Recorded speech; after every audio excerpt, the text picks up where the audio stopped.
PONA was established to be the entity that would manage the claim, the Pouakani claim.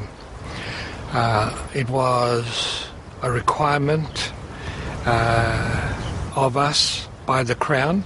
The trust that was set up to receive the settlement, which is quite different to the Te Raupanga Trust, which owns the land here. The trust that was set up to receive the settlement, from its very first meeting, had a clear vision going forward. Their objective was to establish a capital base from which they could provide meaningful assistance to help Pouakani people. And the trust was established in 2001. It's achieved extraordinary growth. But the trustees are still totally committed to that. Grow the capital and provide assistance or meaningful assistance to the people. And the vehicle is working, and probably the exciting thing for me is that the contribution coming through from the people, from the trustees and other people associated with the trust is getting stronger and stronger. So the trust is actually achieving what it was set out to achieve in terms of bringing the people together and going forward. At the time when we set up the trust, the purpose. The key purpose was to,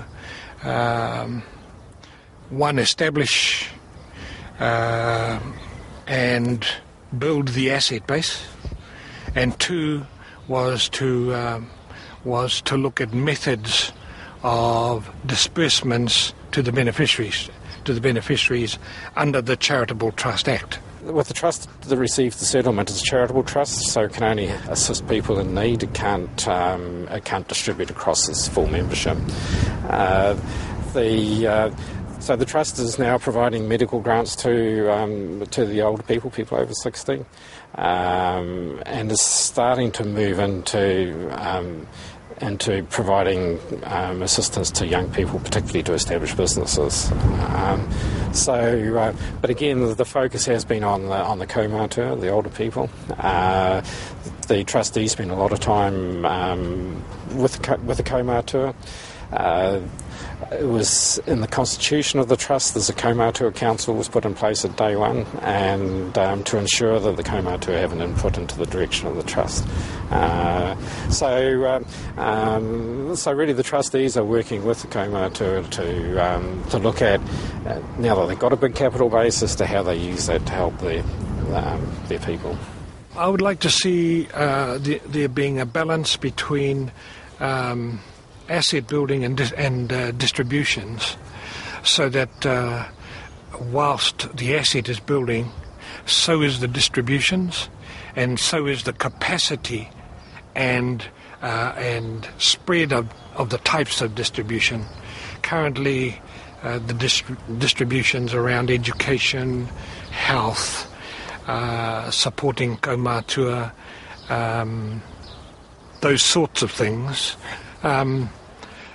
In terms of building the people's capacity, I'd like to think that we're not too far away from supporting people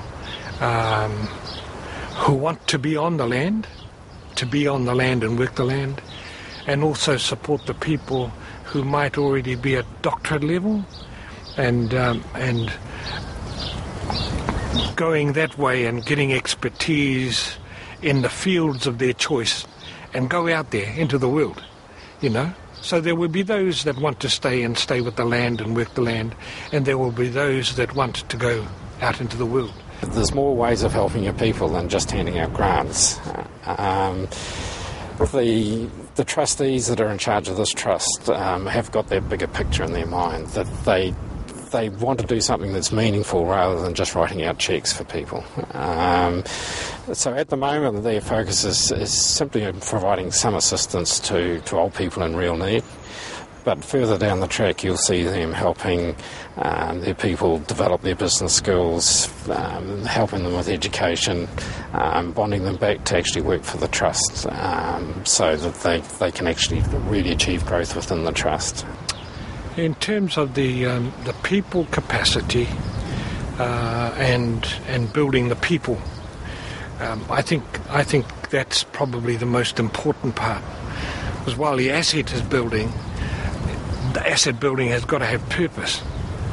You don't just build asset for the sake of money. The money has got to be generated towards what can be generally said to be foresight into the development and move forward of the people. The slowly returning of our younger people would be the greatest asset, I think, future asset for our trust. They're really bright, and they know what's going on out there in the world, and they've got the skills. They have got their skills to be able to handle the world that's coming. So I think for our trust on a whole is that as long as we're forever open and open to what's coming, and not be frightened of new initiatives and things like that, I think but always remember where it came from. Have that grounding too, have that core here, right? Yeah, I think the balance of that would be the key to what happens next for our trust. Yeah.